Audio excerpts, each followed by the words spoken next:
Okay,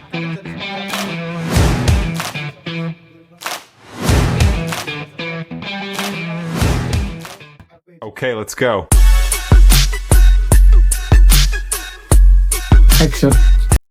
Assalamualaikum warahmatullahi wabarakatuh. Selamat pagi, selamat siang, selamat sore, selamat malam.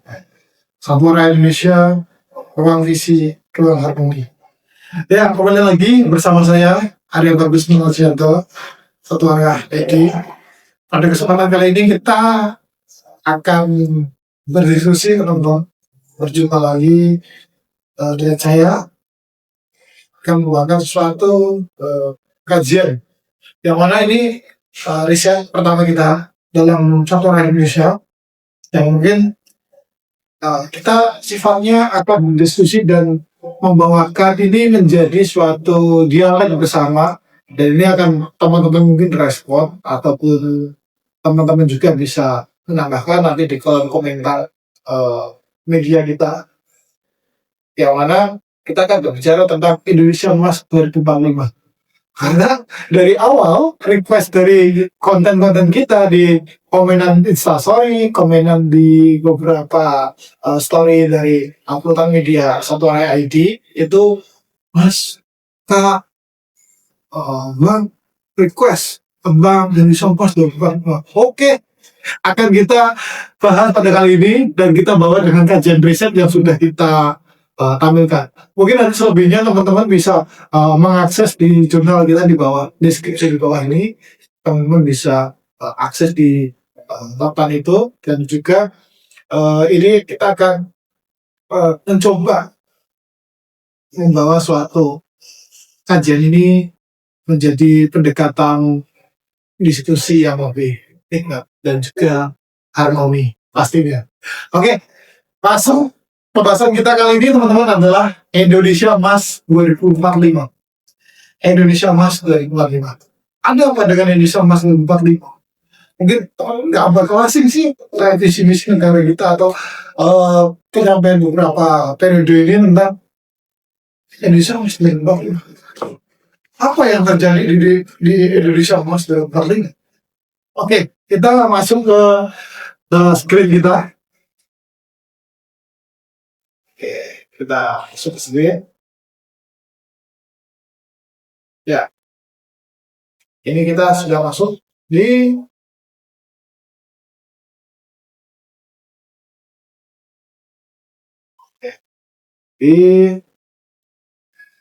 RPJPN,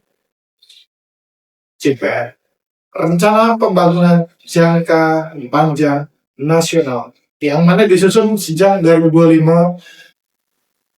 Akan terjadi seperti apa di Indonesia Emas 2045? Oke, ini akan menjadi pembahasan menarik, teman-teman. Kita masuk ke RPJPN yang mana disusun dikonversikan sejak 2025 hingga 2045. Ini kita mengakses melalui website negara. Jadi melalui Kementerian PPN atau Bappenas telah menyusun Undang-Undang 59 tahun 2024 tentang RPJPN nanti tahun 2025 hingga 2045 dalam mendukung perwujudan visi Indonesia Emas 2045 NKRI yang bersatu, berdalam, maju, dan berkelanjutan. Nah, ini gambaran-gambaran mungkin teman-teman nanti bisa akses ya. Ini adalah website di Indonesia 2045.id, yang mana targetnya itu ada di pendapatan per kapita setara dengan negara maju. Pertama, teman-teman. Dan selanjutnya adalah di kemiskinan menurun dan ketimpangan berkurang, kemudian kepemimpinan mengaruh di dunia internasional, dan selanjutnya mungkin ini di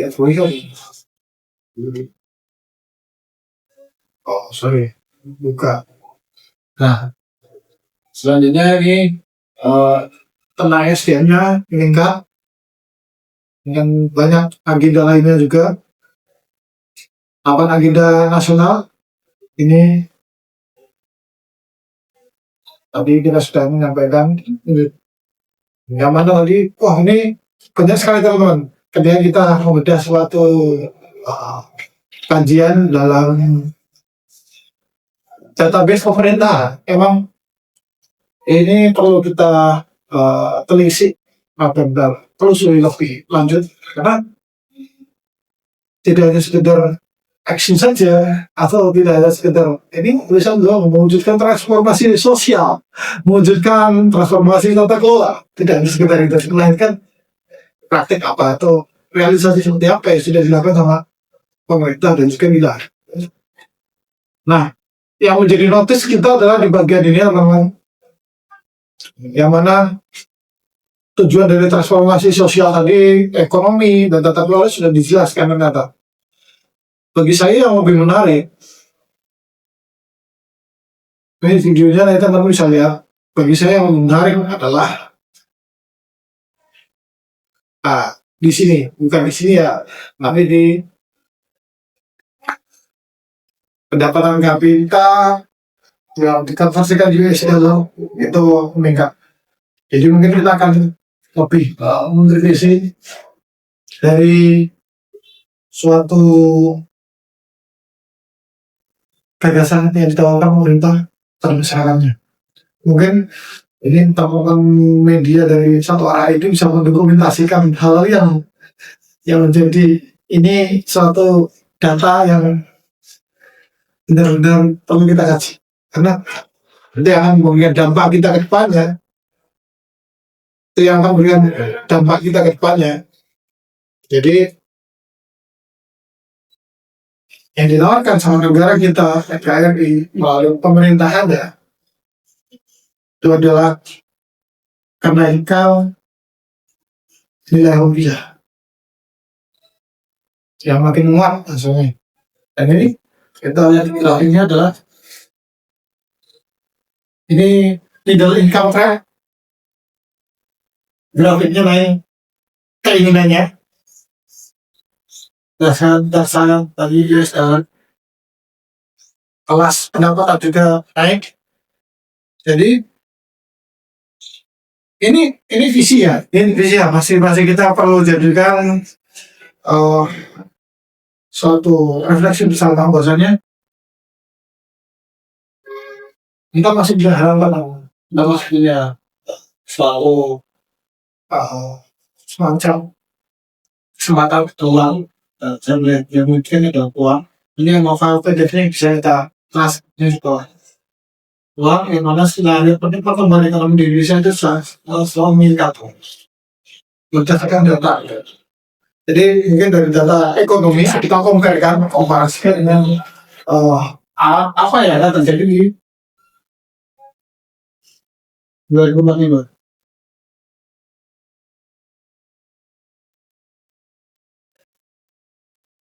Oke, ini lebih menarik. Pertama, usia Indonesia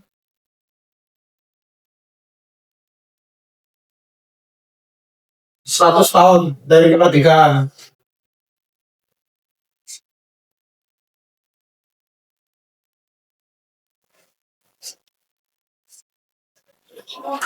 Fakta yang akan terjadi adalah usia Indonesia ini kita kan sudah bisa menghitung lah 1945 kita merdeka secara pengakuan dan juga proklamasi.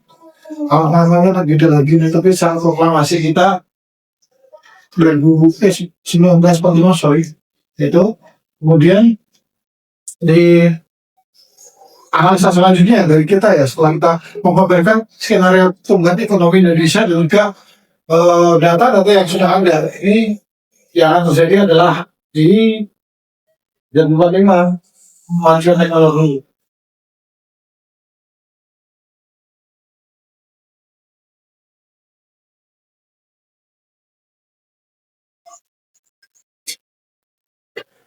Kalau per hari ini kita bicara angka ya. Nah akhirnya kita di negara kita dan sekarang sedang terjadi di 2026 adalah fokus ke swasta utama.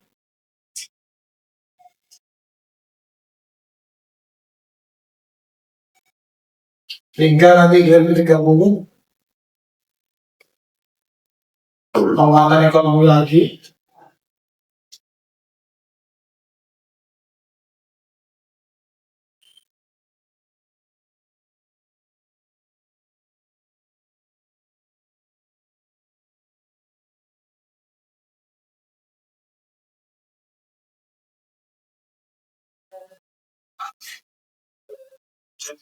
AI. Mungkin nanti akan masuk ke 2045 goalsnya. Nanti seterusnya teman-teman bisa menambahkan ke komentar. Kita bicara ini adalah big data strategi dari Indonesia. Kita nggak tahu masa depan itu seperti apa.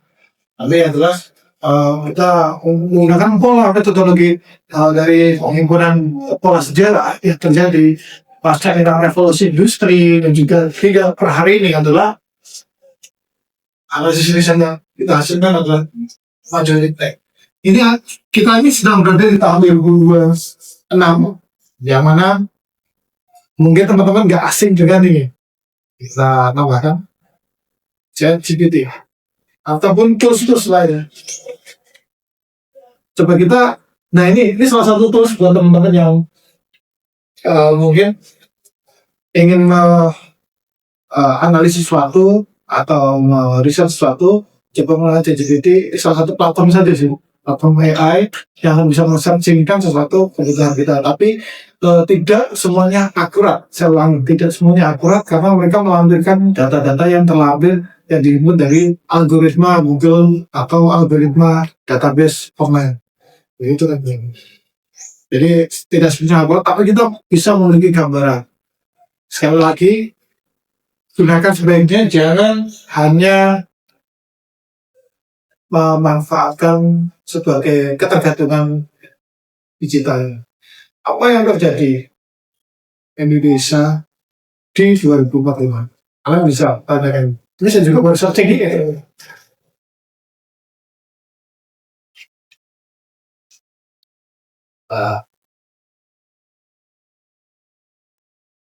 Nih, kita kan bicara tadi. Sekali lagi ini adalah riset setelah terjadinya AI dan ekonomi digital segala macam jenisnya, yang akan lebih kita lihat secara fisiknya adalah smart city, kota cerdas, kota yang penuh dengan gedung-gedung tinggi menjulang tinggi, penuh dengan digital, segala hal yang mungkin nanti bakal lihat, ataupun nanti bahkan robotik pun sudah ada di 2045. Saya nggak sabar ini akan menjadi investasi video di 2045 nanti. Dari satu arah ini kita akan berbicarakan soal fakta dari kehidupannya. Dan kedepannya akan menjadi realisasi yang sangat mewah. Coba kita inputkan.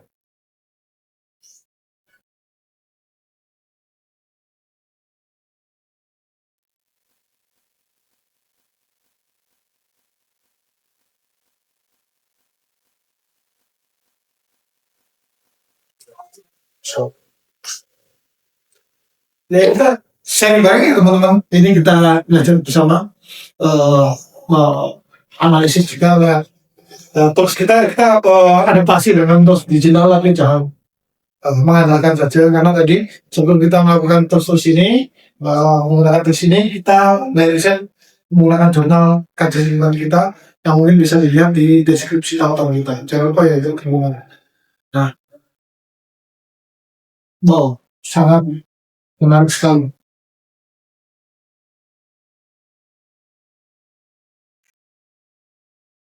Nih, teman-teman, ekonomi tumbuh agresif, ketimbangan skill tenaga kerja.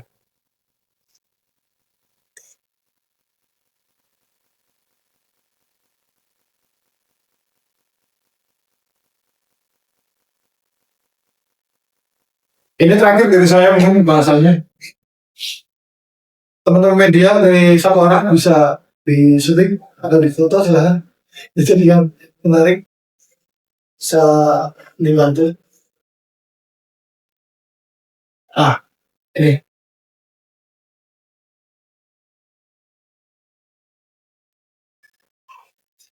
bahkan secara tampil sangat terbantu sekali saya ketika melakukan dominasi ini di sana ChatGPT, terbantu sekali.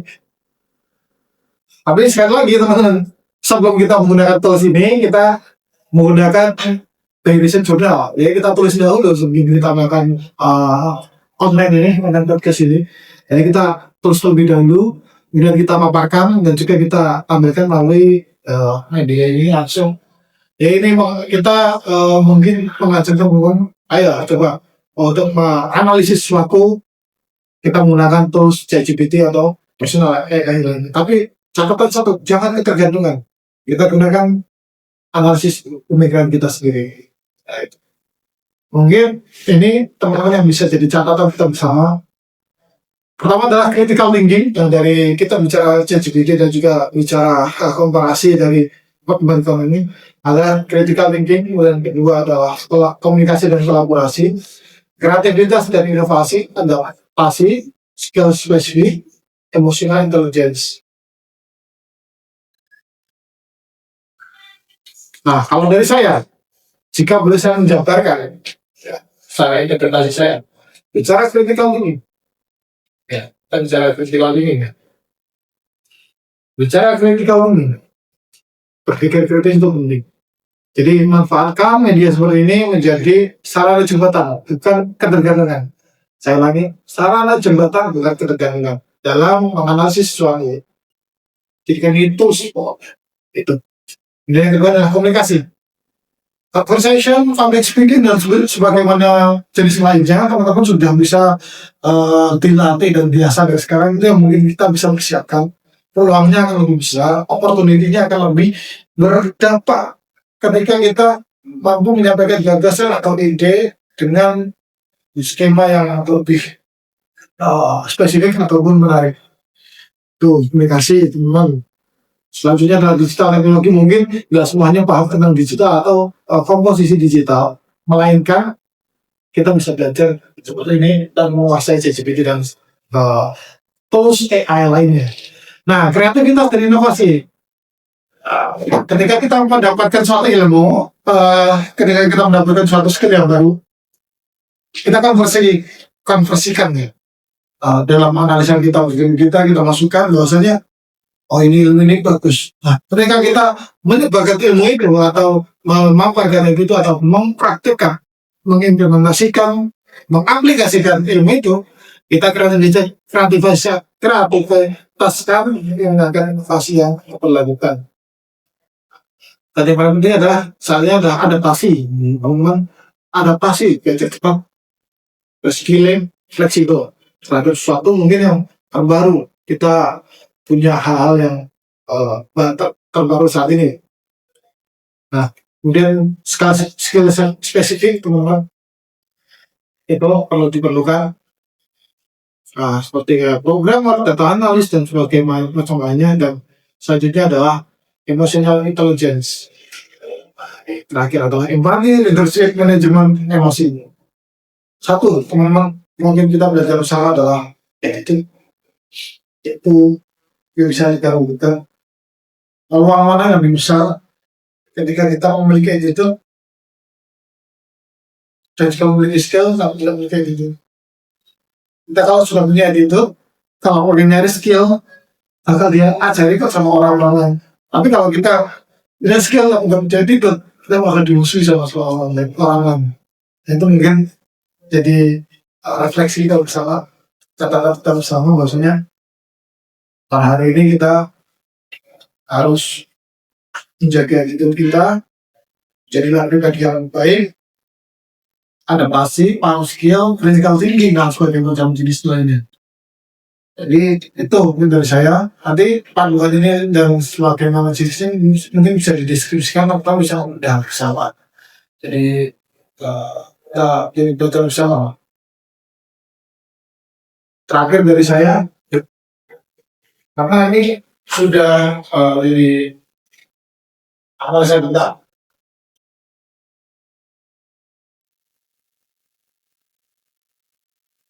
Apa yang bisa kita lakukan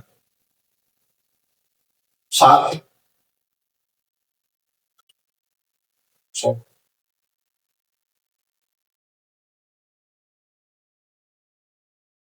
yang bisa kita lakukan?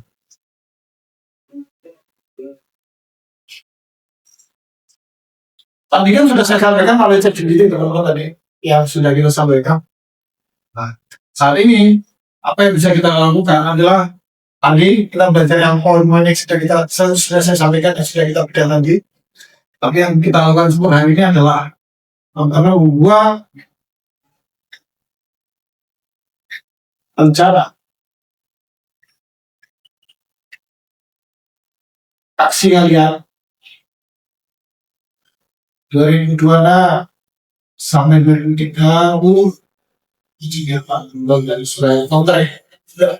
Sorry, kita sedang berada di dekat kawasan dan ada di awal sawah ini kan. Itu mau ngurus siapa?